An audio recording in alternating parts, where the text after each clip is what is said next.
ಕೆಲಸ ಮಾಡ್ಬೋದು. ಹೋದ ವರ್ಷ ನಾವು 24 ಪ್ರಕರಣಗಳನ್ನು ದಾಖಲೆ ಮಾಡಿದ್ದೀವಿ. ಅದರಲ್ಲಿ 6 ಪ್ರಕರಣಗಳು ಪೆಂಡಿಂಗ್ ಕೇಸ್ಗಳನ್ನು ಮಾಡಿದ್ದೀವಿ. ಆ್ಯಕ್ಚುಲಿ ಹೊರಗಡೆಯಿಂದ ಬರೆದಿತ್ತು, ಹೊರಗಡೆಯಿಂದ ತರ್ತಿದ್ರು ಯಾರು ಆರೋಪಿಗಳು, ಅವ್ರನ್ನೆಲ್ಲ ನಾವು ಜೈಲಿಗೆ ಕಳಿಸಿದ್ದೀವಿ. ಈ ವರ್ಷವೂ ಕೂಡ ನಾವು ಕೆಲಸ ಮಾಡ್ತೀವಿ. ಅದಕ್ಕೆ ತಮ್ಮ ಸರ್ಕಾರ ಮುಖ್ಯ ಇದೆ ಅಂತ ಹೇಳ್ತಾ ಈ ಒಂದು ಶಾಂತಿ ಸಭೆಗೆ ಹಾಜರಾಗಿ ನಾವು ಒಳ್ಳೆಯ ಶಿಕ್ಷಣ ಸಹಕಾರ ತಮಗೆ ಇರುತ್ತೆ. Thank you.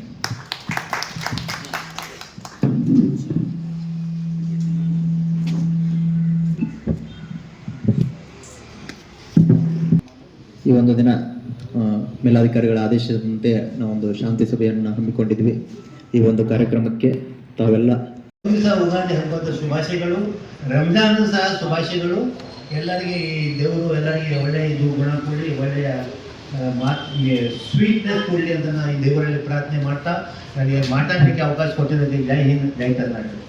ವರ್ಷದಂತೆ ಈ ವರ್ಷನೂ ಕೂಡ ತಮ್ಮನ್ನೆಲ್ಲ ನಾವಿಲ್ಲಿ ಶಾಂತಿ ಸಭೆಗೆ ಆಹ್ವಾನ ಮಾಡಿದ್ವಿ. ತಾವೆಲ್ಲ ದೊಡ್ಡ ಸಂಖ್ಯೆಯಲ್ಲಿ ಬಂದಿದ್ದೀರಿ, ತುಂಬ ಧನ್ಯವಾದ.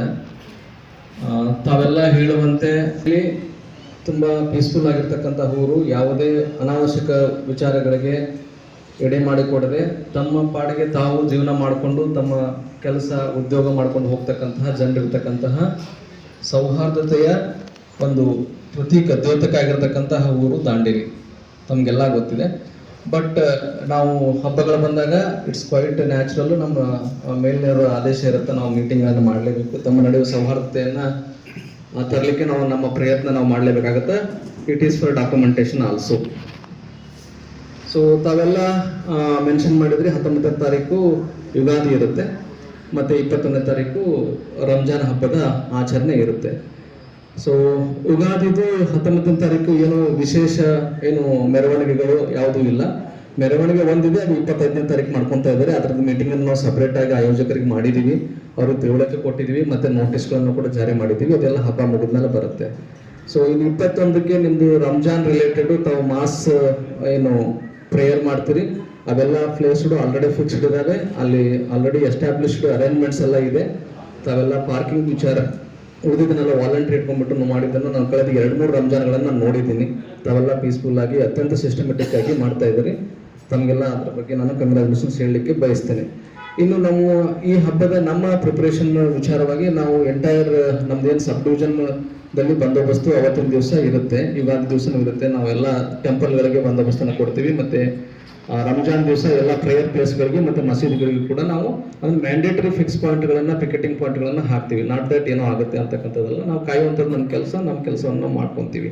ಸೊ ನಾವು ವಿಶೇಷ ಒಂದು ಸ್ವಲ್ಪ ಜನ ಹೋಮ್ ಗಾರ್ಡ್ಗಳನ್ನು ಕೂಡ ನಾವು ಅದಕ್ಕೆ ನಮ್ಮ ಪೊಲೀಸ್ಗೆ ಸಹಾಯ ಮಾಡಲಿಕ್ಕೆ ನಾವು ಕೋರ್ಕೊಂಡಿದ್ದೀವಿ. ಅದನ್ನು SP ಸಾಹೇಬರು ಸ್ಯಾಂಕ್ಷನ್ ಕೂಡ ಮಾಡಿಕೊಟ್ಟಿದ್ದಾರೆ. ಸೊ ಆ ಥರದ ವಿಶೇಷ ಪೆಟ್ರೋಲಿಂಗು ಆ ಥರದ್ದೆಲ್ಲ ಇರುತ್ತೆ. ತಾವೆಲ್ಲ ಆವತ್ತಿನ ದಿವಸ ಸ್ವಲ್ಪ ಬೈಕಲ್ಲಿ ಸ್ವಲ್ಪ ಜಾಸ್ತಿ ಓಡಾಡುವಂಥದ್ದು ಎಲ್ಲ ವಿಚಾರಗಳು ಇರ್ತವೆ, ನೋಡಿದ್ವಿ ನಾವು. ಸ್ವಲ್ಪ ತಾವು ತಿಳುವಳಿಕೆ ಹೇಳಬೇಕಾಗತ್ತೆ. ಹುಡುಗರು ಟ್ರಿಪಲ್ ರೈಡಿಂಗ್ ಮಾಡ್ತಾರೆ, ಜೋರಾಗಿ ಓಡಿಸ್ತಾರೆ. ಅವತ್ತೇನೋ ಹಬ್ಬದ ಹುಮ್ಮಸ್ ಇರುತ್ತೆ, ಆ ಹುಮ್ಮಸ್ನ ಓಡಾಡ್ತಾರೆ. ಸ್ವಲ್ಪ ಮಟ್ಟಿಗೆ ಅದು ತಮ್ಮ ಮಸೀದಿ ಏನು ಅನೌನ್ಸ್ಮೆಂಟ್ ಇರುತ್ತಲ್ಲ, ಅದರಲ್ಲಿ ತಾವು ತಿಳುವಳಿಕೆ ಹೇಳಿದ್ರೆ ಅದು ಸಾಕಷ್ಟು ಕಡಿಮೆ ಆಗುತ್ತೆ ಅಂತಕ್ಕಂಥದ್ದು ಇದು. ನೆಕ್ಸ್ಟ್ ವಿಚಾರ ಫ್ಲೆಕ್ಸ್ ಬ್ಯಾನರ್ಸ್ ಬಂದರೆ, ತಾವು ಹಬ್ಬಗಳ ವಿಚಾರವಾಗಿ ಫ್ಲೆಕ್ಸ್ ಬ್ಯಾನರ್ಸ್ಗಳನ್ನು ಹಾಕೊಂತೀರಿ. ಅದು ವಿತ್ ಪರ್ಮಿಷನ್ ಹಾಕೋಬೇಕಾಗುತ್ತೆ. CM ಲೋಕಲ್ ಮುನ್ಸಿಪಾಲಿಟಿ ಏನಿದೆ ಅದು ಪರ್ಮಿಷನ್ ತೊಗೊಂಡು ಹಾಕೋಬೇಕಾಗುತ್ತೆ. ಮತ್ತು ಹಬ್ಬ ಮುಗಿದ ಮರುದಿವಸನೇ ತಾವೆಲ್ಲ ರಿಮೂವ್ ಮಾಡಬೇಕಾಗುತ್ತೆ. ಇದು ಅಪ್ಲಿಕೇಬಲ್ ಟು ಎಲ್ಲರಿಗೂ, ಇದು ಯಾವ ಒಬ್ಬರಿಗೆ ಅಲ್ಲ.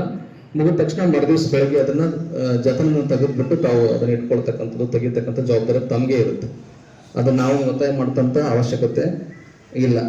ನಂತರ ಬಂದರೆ ಸೋಷಿಯಲ್ ಮೀಡಿಯಾ ಪೋಸ್ಟ್ಗಳ ಬಗ್ಗೆ ಲಾಸ್ಟ್ 2025ರಲ್ಲಿ ಕೆಲವೊಂದು ವಿಚಾರಗಳ ಬಗ್ಗೆ, ನಾಟ್ ವಿತ್ ಹಬ್ಬದ ವಿಚಾರವಾಗೆಲ್ಲ ಬೇರೆ ವಿಚಾರಗಳಿಗೆ ಒಂದು 2-3 ಕೇಸ್ಗಳಾಯಿತು, ಅರೆಸ್ಟ್ ಆಯಿತು. ಅದಾದಮೇಲೆ ಯಾವುದೂ ಕೂಡ ಸೋಷಿಯಲ್ ಮೀಡಿಯಾ ಪೋಸ್ಟ್ಗಳ ವಿಚಾರವಾಗಿ ಎಲ್ಲಿ ತಕರಾರು ಬಂದಿಲ್ಲ.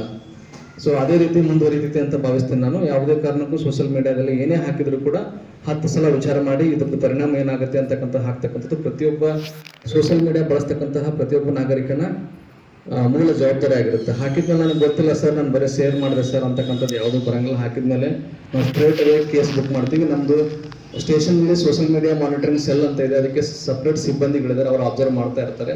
ಮತ್ತು ಡಿಸ್ಟ್ರಿಕ್ಟ್ ಲೆವೆಲಲ್ಲಿ SMMC ಅಂತ ಸಪ್ರೇಟಾಗಿ ಸೆಲ್ ಇದೆ. ಅವರು ಎಂಟೈರ್ ಡಿಸ್ಟ್ರಿಕ್ಟಲ್ಲಿ ಇರ್ತಕ್ಕಂತಹ ಸೋಷಿಯಲ್ ಮೀಡಿಯಾ ಗ್ರೂಪ್ಗಳ ಮೇಲೆ, ಸೋಷಿಯಲ್ ಮೀಡಿಯಾ ಪ್ಲಾಟ್ಫಾರ್ಮ್ಗಳ ಮೇಲೆ ನಿರಂತರ 24/7 ನಿಗಾ ಇಟ್ಟಿರ್ತಾರೆ. ಅವರು ಐಡೆಂಟಿಫೈ ಮಾಡಿಕೊಟ್ರು ಅಂದರೆ ಅದು ನಮ್ಮ ಸ್ಟೇಷನಲ್ಲಿ ಗ್ಯಾರಂಟಿ ಕೇಸ್ ಆಗುತ್ತೆ. ಆ ಥರದ ವಿಚಾರಗಳಿಗೆ ಏನು ತಮ್ಮ ಗಮನಕ್ಕೆ ಬಂದರೆ ನೇರವಾಗಿ ನಮ್ಗೆ ಕಳಿಸ್ಬಿಟ್ಟು ತಾವು ಮಾತಾಡಬೇಕಾಗುತ್ತೆ. ತಾವು ಮಾತಾಡಿದ್ರೆ ನಾವು ಇಮಿಡಿಯೇಟ್ಲಿ ಅದು ನ್ಯೂಸೆನ್ಸ್ ಬಗ್ಗೆ ನಾವು ನಿರಂತರ ಗಮನ ಇಟ್ಟಿದ್ದೀವಿ.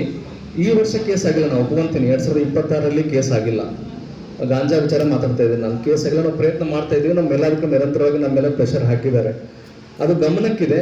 ಸೊ ಇನ್ಮೇಲೆ ಸ್ವಲ್ಪ ವಿಶೇಷ ಕಾಳಜಿ ತಗೋಬೇಕಾಗುತ್ತೆ. ನಾವು ತಾವು ಹೇಳ್ದಂಗೆ ಟೀಮು ಕೂಡ ಮಾಡ್ತೀವಿ. ನಮ್ಮ ನಿರಂತರ ನಮ್ದೆಲ್ಲ ಪೆಟ್ರೋಲಿಂಗ್ ಇದೆ, ಎಲ್ಲ ಇದೆ. ನಾವು ಕನ್ಸಂಪ್ಷನ್ ಕೇಸ್ ಮಾಡ್ತಾ ಇದ್ವಿ, ನಮಗೆ ಪೆಡ್ಲಿಂಗ್ ಮಾಹಿತಿ ಸಿಗ್ತಾ ಇಲ್ಲ. ತಾವೆಲ್ಲ ಸ್ಪೆಸಿಫಿಕ್ ಪೆಡ್ಲಿಂಗ್ ಈ ಥರ ಪೆಡ್ಲಿಂಗ್ ಅಂತ ಏನಿರಲ್ಲ, ಸಪ್ಲೈ ಮಾಡ್ತಕ್ಕಂತ ಹೇಳಿದ್ರೆ ಸ್ಪೆಸಿಫಿಕ್ ಏನಾದರೂ ಇದ್ರೆ ನಮಗೆ ಗುಪ್ತವಾಗಿ ಮಾಹಿತಿ ಕೊಡಿ, ನಾವು ಅದನ್ನ ಕನ್ಸಿಡರ್ ಮಾಡ್ತೀವಿ. ತಾವು ಬಂದು ನಮ್ಗೆ ಹೇಳಿ ಅಥವಾ ಫೋನಲ್ಲಿ ಹೇಳಿ ಸಾಕು, ನಾವು ಯಾವುದೋ ನಿಮ್ಮ ಹೆಸರನ್ನು ರಿವೀಲ್ ಮಾಡಂಗಿಲ್ಲ. ಖಂಡಿತವಾಗಿಯೂ ನಾವು ಖಂಡಿತವಾಗಿ ಪ್ರಯತ್ನ ಮಾಡ್ತೀವಿ. ಗಾಂಜಾದ ವಿಚಾರವಾಗಿ ನಿಮ್ಗೆ ಎಷ್ಟು ಕಾಳಜಿ ಇದೆಯಲ್ಲ ಅಷ್ಟೇ ಕಾಳಜಿ ನಮಗೂ ಕೂಡ ಇದೆ. ದಯವಿಟ್ಟು ಗಾಂಜಾ ಸಮಾಜವನ್ನು ಹಾಳು ಮಾಡ್ತಕ್ಕಂಥದ್ದು ಅದು ಸತ್ಯ. ಗಾಂಜಾ ತಗೊಂತ ವ್ಯಕ್ತಿ he can go to any extent of committing crime ಅಂತಕ್ಕಂಥದ್ದು ಇಟ್ಸ್ ಅಂಡರ್ಸ್ಟ್ಯಾಂಡೇಬಲ್, ಗೊತ್ತಿರೋ ವಿಚಾರ. ಅದಕ್ಕೆ ಯಾವುದೇ ಕಾರಣಕ್ಕೂ ನೋ ಟಾಲರೆನ್ಸ್.